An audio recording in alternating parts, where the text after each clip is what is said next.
Bonjour, je suis Aïcha Hamdouchi, une éternelle apprentie de la vie. Mon intention est de partager avec vous mon propre chemin de développement personnel pour vous inspirer, vous éclairer et permettre à chacun de retrouver sa vérité intérieure. Comme vous, j'ai traversé des épreuves, des échecs, des remises en question. J'avais soif de clarté, de repères. Puis j'ai compris que la véritable force naît de l'acceptation de notre vulnérabilité et que toutes les réponses se trouvent déjà en nous. C'est alors que ma quête de sens a commencé. Sur ma route, j'ai rencontré des guides, des voix, des éclats d'humanité, mes éclaireurs. Ils n'ont pas tracé mon chemin à ma place, mais ils ont rallumé une étincelle, éveillé une force intérieure qui m'a permis de poser un pas après l'autre. J'ai découvert que la qualité de nos vies dépend des questions qu'on se pose et des relations qu'on cultive. Chaque rencontre peut devenir une clé, chaque lien un repère, chaque échange une prise de conscience. Et un jour, vient le moment où l'on devient soi-même éclaireur pour quelqu'un d'autre. C'est un cercle, une transmission, une humanité retrouvée. C'est dans cet esprit qu'est né Les Éclaireurs, un podcast profondément humain et authentique où chacun peut se reconnaître et se reconnecter. Dans la philosophie japonaise, il existe la figure du senpai, celui qui a fait quelques pas avant vous et marche à vos côtés pour partager son expérience. C'est avec cette intention que je me tiens ici, ni savante, ni experte, mais compagne de route. Nous avançons ensemble et nous grandissons ensemble. Dans certains épisodes, j'accueillerai des voix inspirantes, des femmes et des hommes qui ont traversé des tempêtes, surmonté des défis, trouvé leur lumière. Ces conversations sont là pour nous éclairer, nous rappeler qu'il est toujours possible de se relever, de se réinventer, de se reconstruire. Et puis, il y aura aussi des épisodes plus intimes, en solo, des moments où je partagerai avec vous mes réflexions, mes apprentissages, les lectures et les formations qui m'ont guidée sur mon propre chemin de vie. Ce podcast s'adresse à celles et ceux qui cherchent des repères, un souffle d'espoir, ou simplement la confirmation que leur chemin est unique et précieux. Mais surtout, j'aimerais que Les Éclaireurs soit un espace vivant et participatif, un lieu où vos retours, vos questions et vos suggestions enrichissent notre voyage. Ensemble, nous avancerons pas à pas, portés par les histoires, les mots et les voix qui éclairent le monde. Bienvenue dans Les Éclaireurs, un espace de lien et de transmission où chaque voix nous rappelle que nous sommes des êtres spirituels vivant une expérience humaine et que nous avons tous la capacité d'être lumière sur le chemin de quelqu'un d'autre.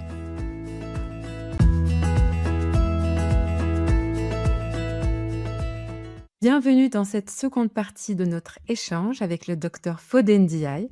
Dans le premier épisode, nous avons découvert l'homme, son parcours exceptionnel au sein des Nations Unies, sa vision du rêve africain et les fondements d'un leadership authentiquement africain, enraciné, éthique et profondément humain. Mais une rencontre comme celle-ci ne peut pas s'arrêter là. Dans cette deuxième partie, nous allons entrer dans quelque chose de plus intime, de plus intérieur. Avec le Dr Ndiaye, nous allons parler de ce qui fait un éclaireur, son cheminement intérieur, la lumière qui l'a guidé, la manière dont il a trouvé du sens dans chacune de ses missions et ce qui, aujourd'hui encore, continue d'inspirer son engagement. C'est aussi un épisode pour vous, pour celles et ceux qui nous écoutent et qui sentent au fond d'eux qu'ils ont un rôle à jouer. Nous allons vous offrir des clés, des sagesses, des pistes concrètes pour initier votre propre transformation, trouver votre lumière intérieure, honorer votre mission de vie dont on a longuement parlé dans le premier épisode que je vous invite à écouter et devenir à votre manière un éclaireur dans votre famille, votre communauté, votre pays. Alors, on reprend le fil exactement là où nous l'avions laissé, avec douceur, profondeur et humanité, et on continue cette conversation lumineuse avec un homme dont la parole éclaire autant qu'elle élève. Fodé, rebonjour. Bonjour Aïcha, toujours un plaisir. C'est réciproque, vraiment. Merci pour cet honneur que tu me fais, toutes ces sagesses que tu partages avec nous. Et on va continuer à présent avec l'homme intérieur, le poète, le lecteur, le transmetteur, qui est une facette de toi aussi que j'ai appris à connaître et qui m'a énormément nourri et que je voudrais qu'on partage avec nos auditeurs si tu veux bien. Alors, cher Fodé, tu es aussi auteur avec un recueil de poésie et un roman que j'ai eu la chance de parcourir. Quelle place occupe la lecture et l'écriture dans ta vie? Dans ce monde qui se dématérialise de plus en plus, dans un monde où nos jeunes scrollent, regardent les vidéos, dans ce monde de l'intelligence artificielle, quelle est la place de l'écriture et de la lecture? Quel message tu veux transmettre à nos jeunes? D'abord, je commencerai par le message aux jeunes, lisez, lisez, lisez. Et à lire, pour moi, c'est se connecter à soi-même d'abord et aux autres, ensuite lire et écrire. Un grand poète écrivain français, Aragon, a dit, j'ai beaucoup écrit parce que j'ai beaucoup lu. Lire, c'est voyager, les contrées qu'on n'a pas pu visiter, les personnes qu'on aimerait rencontrer, qu'on n'a pas pu rencontrer, les idées avec lesquelles on aimerait être frotté, les contextes auxquels on aimerait avec lesquels on aimerait avoir des relations. Pour moi, la lecture m'a beaucoup aidé à me comprendre moi-même. Parce qu'en lisant, on voit un peu les sentiments des autres, on voit un peu comment ces autres ont été éduqués par des géographies, des histoires, des cultures différentes. Et en même temps, ça te permet non seulement de relativiser des fois tes maux, tes difficultés, mais en même temps de restaurer ta fierté personnelle, que c'est une longue corde et chacun a un bout, pas forcément tout le temps le bon bout, mais que si on continue à chercher le bout, on l'aura. La lecture aussi m'a fait découvrir des idées extraordinaires. C'est par la lecture que j'ai découvert toutes ces idées progressistes, toutes ces connaissances d'hommes et de femmes qui ont fait l'histoire et qui certaines fois même n'ont pas voulu écrire. J'ai connu une grande résistante française qui a dit, je n'ai pas fait cette histoire pour qu'elle soit écrite, mais quelqu'un d'autre l'a écrit. Et donc, on s'est rendu compte de vraiment l'importance de cette histoire.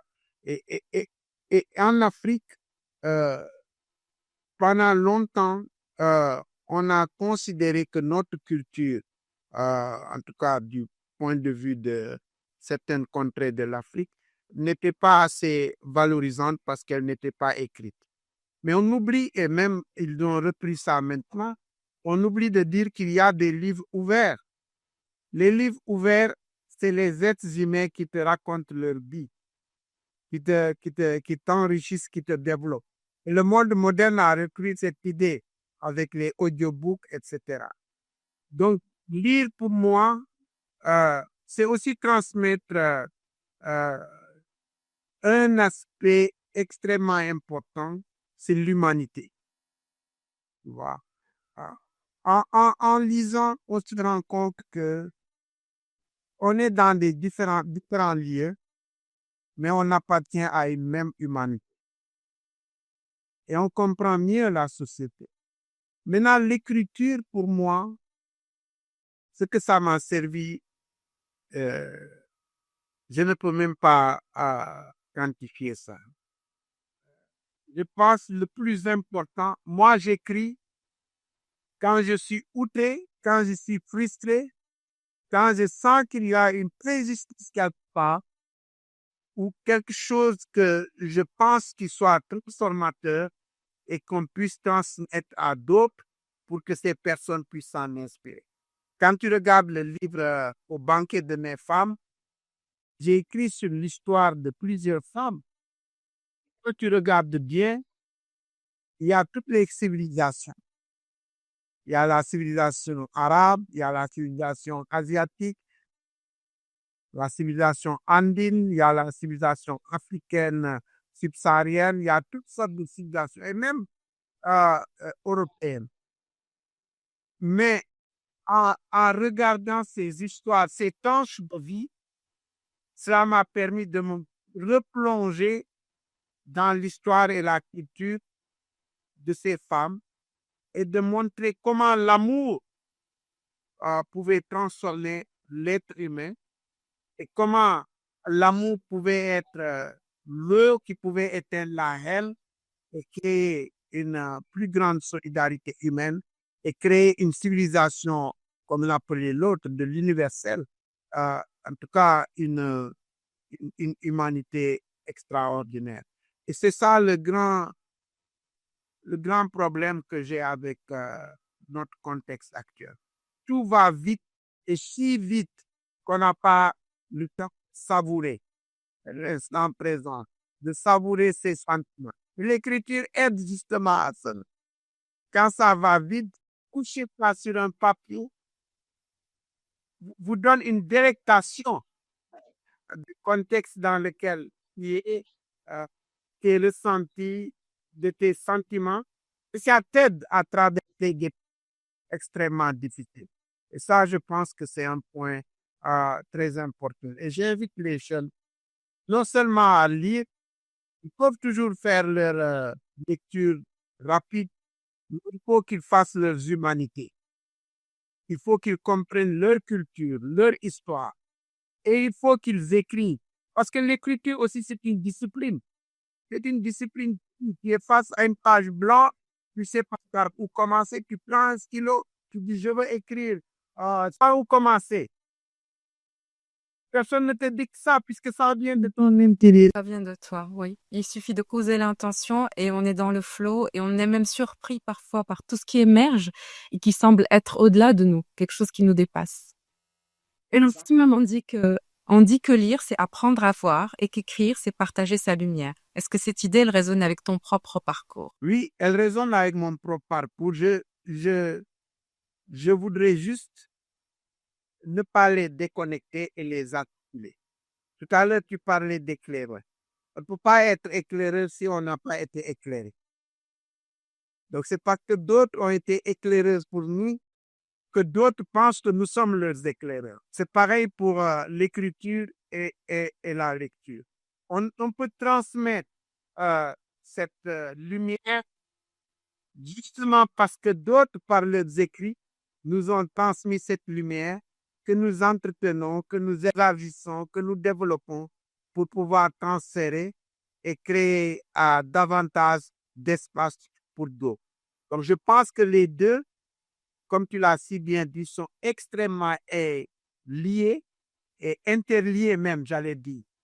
Parce que en écrivant, on revient à la lecture. Et en lisant, on revient à l'écriture. Je donne juste un exemple de grand auteur français, Aragon, que j'aime, et qui avait commencé un roman.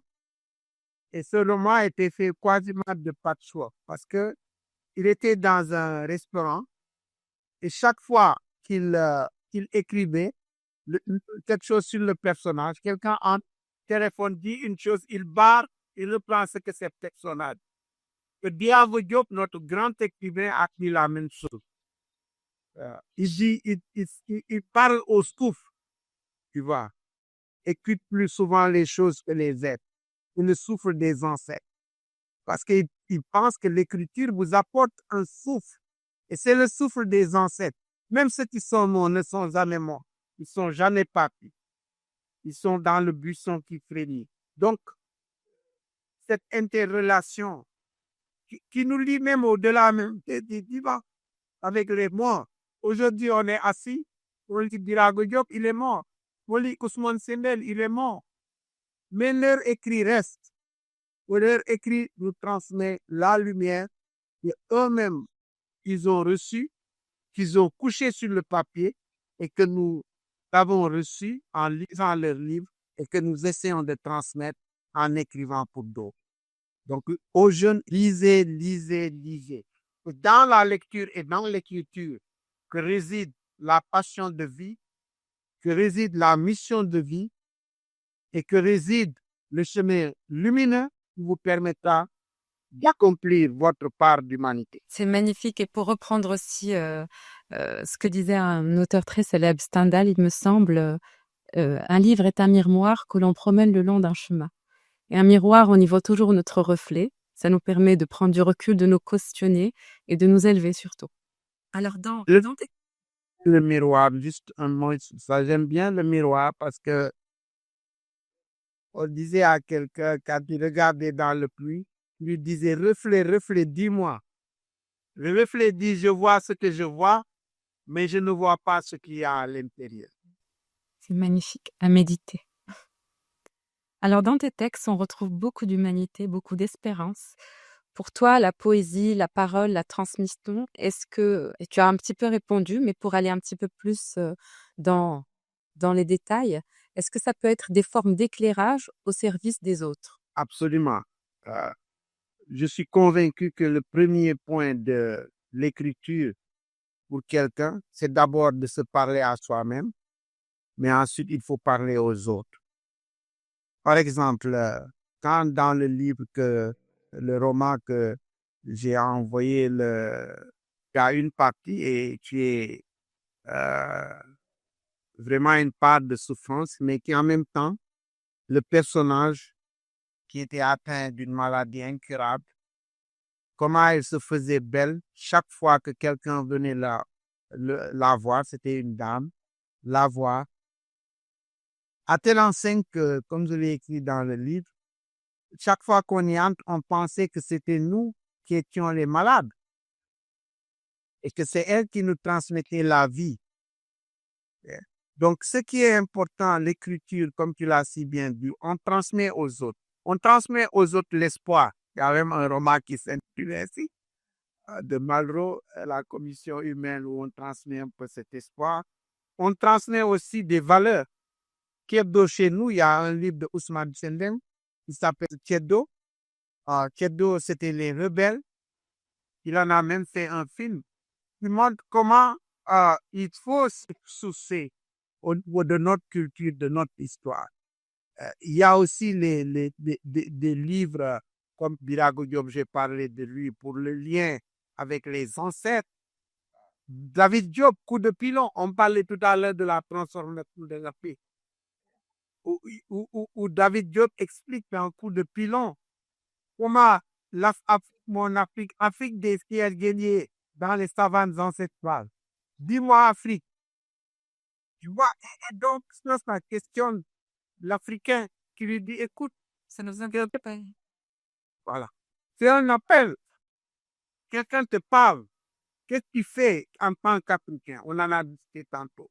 Ou quand tu prends d'autres auteurs qui sont, euh, pour moi, vraiment des références en ce qui concerne cet aspect de Wachungi, c'est le Kenyan, qui apporte un peu cette lumière de la culture et de nos langues. Il se battait beaucoup pour nos langues africaines.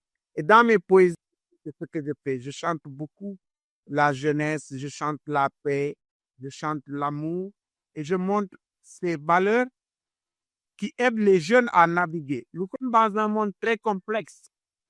Et chez nous, on dit que Brokamul, Podium, Delul Timedjoge. Je ne sais pas où tu vas, retourne d'où tu viens. D'où tu Alors, justement, pour créer les liens et partager aussi un peu ma propre expérience, à un moment de sa vie, on cherche tous des éclaireurs, on cherche tous des guides. Peut-être tout le monde n'a pas la capacité d'aller en thérapie, d'aller voir un coach, mais pour moi, ces livres sont des thérapeutes, sont des coachs, sont des guides. Vraiment, c'est la lumière de quelqu'un qui a été éclairé, comme tu dis, lui-même, et qui cherche à apporter en retour. Donc, si on doit déjà démarrer un cheminement personnel, qu'on commence par un livre. Et si tu veux bien, comme tu es quelqu'un de très généreux et pour passer à un autre sujet aussi passionnant, c'est le coaching. Alors, je laisserai en commentaire de cet épisode-là peut-être les 3 livres qui t'ont marqué particulièrement et que tu pourrais conseiller à nos auditeurs de lire. Non, moi, je pense que les livres qui m'ont le plus marqué, un qui est très important, c'était un livre de la littérature russe, euh, Nicolas Ostrovsky. Pourquoi ça m'a marqué? Parce que il était aveugle à 14 ans, paralysé à 19 ans, et il a combattu dans la cavalerie Boudieni, qui était la cavalerie la plus importante pour la révolution bolchevique. Pourquoi ça m'a marqué? J'ai donné ce livre à beaucoup d'étudiants et d'étudiantes en France qui venaient et qui étaient confrontés aux difficultés. Ça m'a marqué parce que il a écrit une phrase: je n'ai que du mépris pour les gens qui, à la moindre difficulté de la vie, pensent qu'elle ne mérite pas d'être vécue. Ah, si j'avais ce qu'ils ont, pouvoir seulement me mouvoir et voir. Et ça m'a marqué. Chaque fois que je le donnais à un étudiant, il se rendait compte qu'avoir 4 ou 5 sur 20 à sa note n'était rien par rapport à cette personne qui avait développé cette grandiose idée. Le deuxième livre qui m'a marqué, qui pour moi est très important, c'est le livre de Ousmane Sembène, j'en ai parlé tantôt, Ceddo. Pourquoi ça m'a marqué? Parce qu'il faisait écho à un autre livre qu'il avait écrit, appelé Les bouts de bois bédiés. C'est un livre qui racontait la grève de 47 des cheminots. Pourquoi c'est important? Les bouts de bois de Dieu racontaient la grève de 47 contre la colonisation. On revient à l'Afrique souveraine, à l'Afrique indépendante, à l'Afrique qui se détient, à l'Afrique qui avance.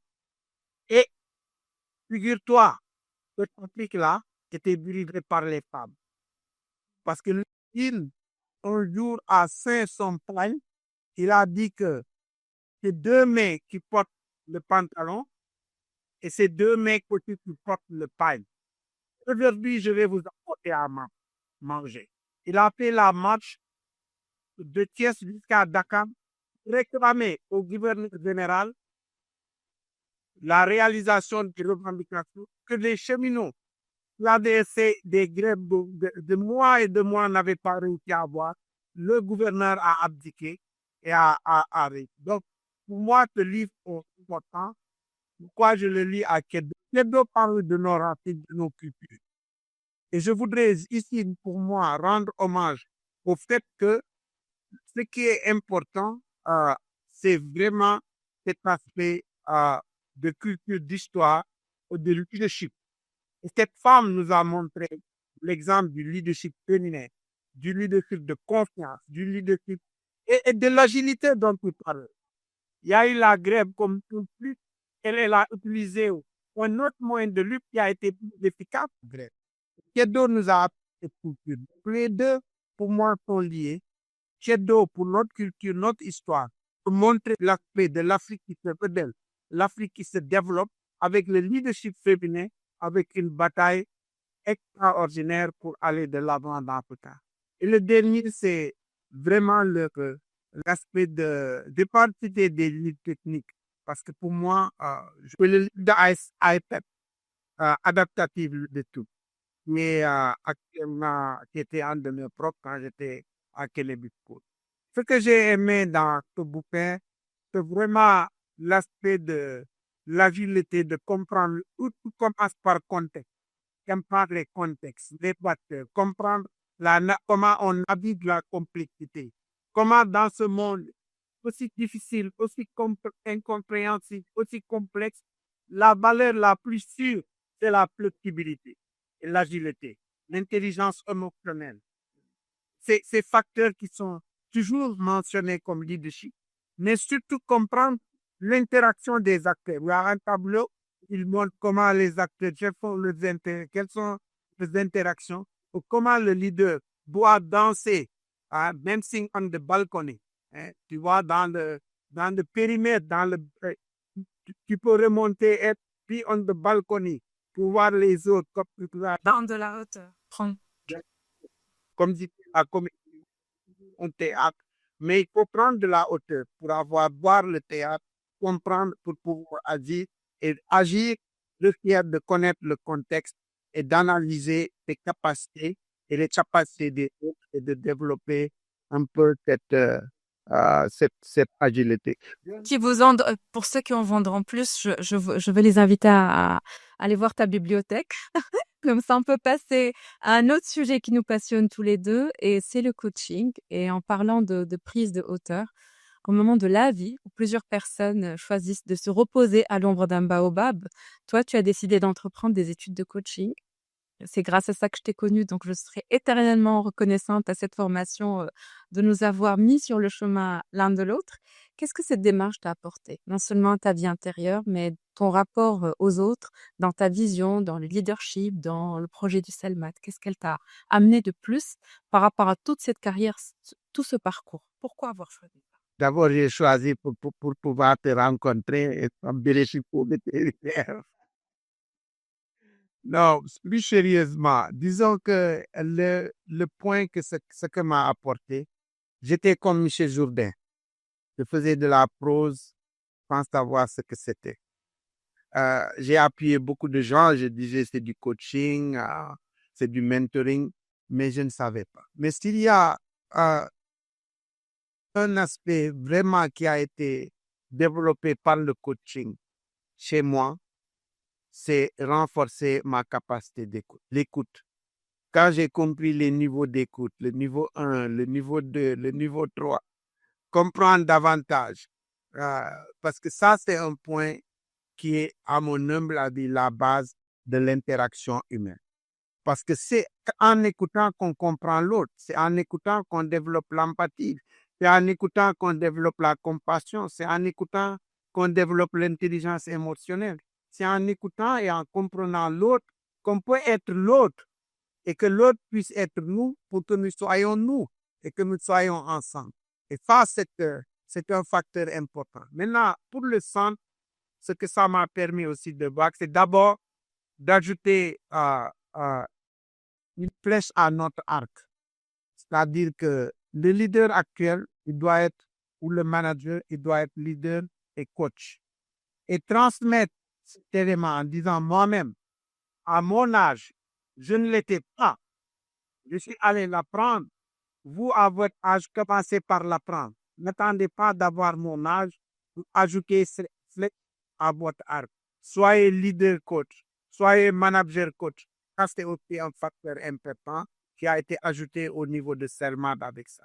Le troisième élément que ça m'a servi à voir, c'est un peu quand on a eu les trois chapeaux, les rêveurs, les réalistes. Parce que tout le monde, le planificateur, le rêveur et le réaliste. Les gens qui disaient un peu, c'est ambitieux, je pouvais comprendre maintenant. Mais moi, en mon fort intérieur, pour moi, l'ambition n'est jamais négative. Mais j'avais besoin des deux autres. Qui pourraient, ah oui, oui, tu es ambitieux, c'est très bien, mais attention, est-ce que tu as pensé à ça, tu as pensé à ça, etc. Et moi, mener ainsi à mieux planifier ce que Selma doit faire dans le futur et ce que Selma peut faire pour avancer. Ça, c'était aussi un facteur qui a été très important à ajouter dans la démarche que j'ai eue pour Selma. Et enfin, l'aspect qui a été développé aussi plus tard sur l'aspect des PNL et tout ça. Donc, ça, c'était des points importants. Comprendre l'autre, évidemment, c'est un peu caricatural, c'est des fois le rouge, le vert, le jaune, etc. Parce que toujours, ça revient à ce qu'on disait. Il faut comprendre l'autre. Donc, les métaprogrammes aussi, vous êtes à comprendre l'autre pour pouvoir vous articuler avec l'autre. Il y a des gens, du point de vue de leur métaprogramme, peut-être dans le centre, ils ont un rôle plutôt qu'un autre parce que c'est ça qui leur parle. Donc, je pense que ça m'a apporté beaucoup de choses, une nouvelle flèche à mon arc, une compétence additionnelle pour moi, notamment la capacité d'écoute, une meilleure articulation avec les êtres humains, un développement de l'intelligence émotionnelle et même en famille, parce que la capacité d'écoute rend la vie en famille plus paisible, la vie en communauté plus paisible, parce que je te disais toujours ça. Quand je revenais d'une rencontre, vous posez toujours la question, est-ce que j'ai pas dit quelque chose qui a dérangé tel, puis on s'interroge.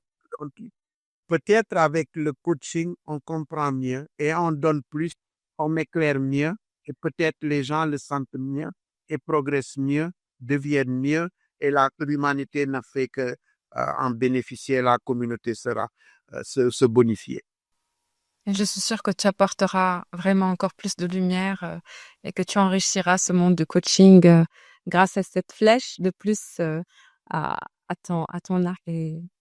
Alors, pour passer à présent à l'esprit des éclaireurs, on va finir par les questions signatures et ce que tu vas laisser, c'est ce que tu vas transmettre à nos auditeurs. Déjà pour toi, quelle est la définition d'un éclaireur? Pour moi, l'éclaireur, ça se ramène toujours à lumière. En fait, c'est l'origine étymologique. Mais c'est quelqu'un qui voit avant les autres. C'est quelqu'un qui a le courage d'emprunter des sentiers avant les autres. Quand j'étais coordinateur résident, je disais mon rôle, c'est d'être un ouvreur de portes. Pour moi, l'éclaireur, c'est un ouvreur de sentiers, un ouvreur de vie, un ouvreur de foi. Il voit les choses avant les autres, certainement, par une capacité d'analyse, de réflexion, d'expérience, de sagesse. Chez nous, il y a un proverbe qui dit que un vieux assis, il voit plus loin qu'un jeune debout. Donc, cet aspect d'apporter cette vision de loin, mais aussi ce partage, parce que les gens, si tu es éclaireur et que tu vois loin, tu empruntes même le sentier, mais personne ne te suit. Tu vas être seul sur ton sentier, ça ne sert à rien. Les gens te suivent parce qu'ils ont confiance. Donc, pour moi, un bon éclaireur, c'est d'abord aussi quelqu'un qui a cultivé une certaine confiance au niveau de sa communauté. À tel enseigne que si on dit dans la communauté, le chemin n'est pas loin, allons-y ensemble. Les gens peuvent le suivre. Maintenant, si on le ramène à l'exemple concret du monde actuel, c'est un leader qui a de la prospective, qui a de la vision, qui a du courage, qui a la confiance. Il y a aussi la redevabilité, c'est-à-dire d'accepter que ce n'est pas une science exacte. On se projette. Peut-être ce qu'on voit, l'analyse est importante dans ce cas. Donc, pour moi, un éclaireur, c'est quelqu'un qui vraiment ouvre des voies. C'est quelqu'un qui guide, c'est quelqu'un qui enrichit, c'est quelqu'un qui donne de la lumière. Et moi, la lumière, c'est pas la lumière. Moi, j'allais le prendre sous forme de torche. Tu vois. Pourquoi la torche est importante pour moi? C'est que l'éclaireur te donne la torche pour éclairer par ton chemin. Comme le coach Et toi, donne des clés pour comprendre tes propres réponses, ne t'apporte jamais de solutions ou de réponses toutes faites. Il t'aide à trouver ce que tu as déjà en toi. exactement. Tout est en toi. Tu l'as dit d'ailleurs dans ton podcast. L'éclaireur qui donne la torche.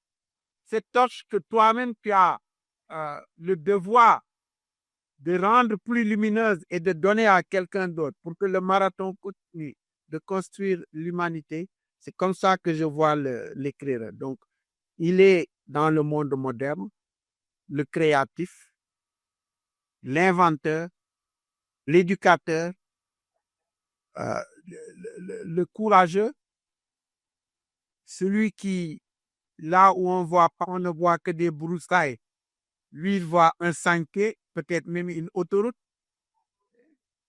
Et ça, c'est pour moi ce qui est vraiment l'éclaireur. C'est comme ça que je le vois. Et l'éclaireur ne peut... C'est une magnifique définition. Et je vais poser ma question suivante parce que tu as une grande tendance à anticiper. Comme ça, tu me laisses jouer un petit rôle et tu vas me permettre de te driver un petit peu.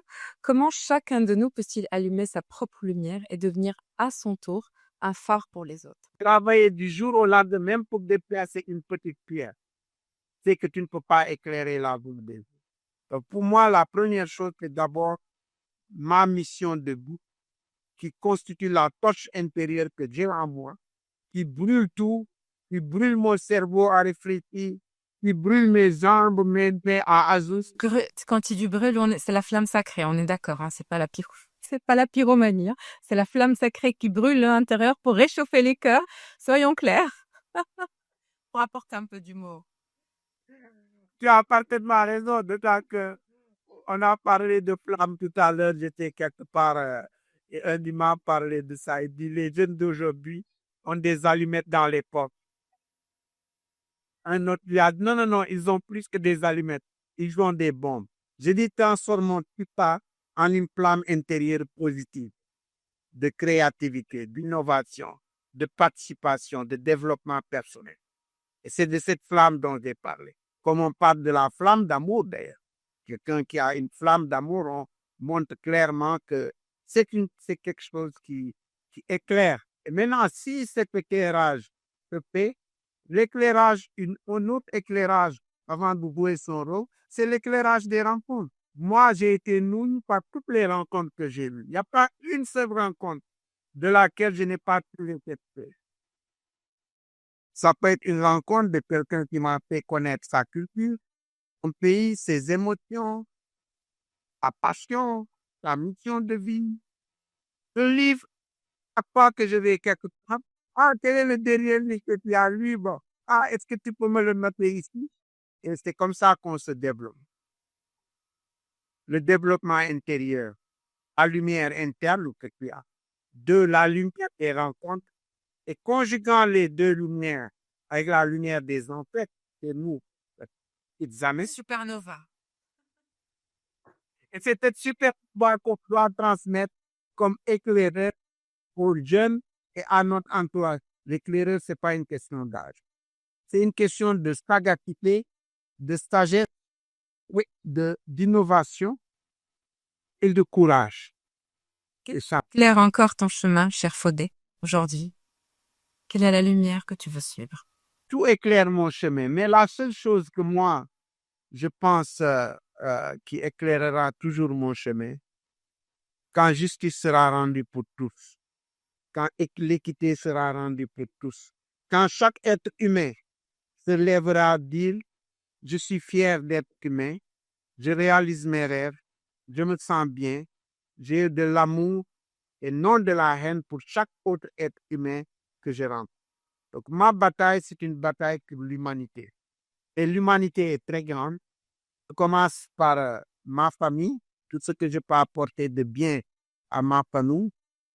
D'autres jours, j'ai quelqu'un que ça fait longtemps qu'on n'est pas écrit. Il faisait des vices. Il voulait un soutien pour ses études. Et puis, il n'y a pas de problème. Et c'est pour ça, l'éducation pour moi, c'est la base. Ce qui me fait vraiment me lever, c'est comment transmettre, comment rendre le monde meilleur pour chacune et pour chacun d'entre nous, et comment moi-même, je peux m'enrichir des autres et contribuer à enrichir les autres pour que nous tous, nous soyons très dignes, très fiers, très contents d'être citoyens du monde. Et je pense que c'est ça qui éclaire ma vie. Et dans ce sillage, j'ai toujours deux personnes qui ont toujours éclairé ma vie et qui continuent là où ils sont à éclairer ma vie. Mon père et ma mère. Mon père parce qu'il nous a vraiment légué des valeurs extraordinaires de dignité, de fierté, d'intégrité, et même d'intelligence émotionnelle. On n'a pas le temps, sinon je pourrais raconter cette histoire. On va la dédier à notre épisode. Ma mère, Il faut serrer avec toi parce que je sais. je ne vais pas prendre ton temps. Et ma mère, parce que simplement, c'est une femme qui a élevé beaucoup d'enfants qui n'étaient pas ses propres enfants. Merci. Je suis désolée, il vais clôturer tellement.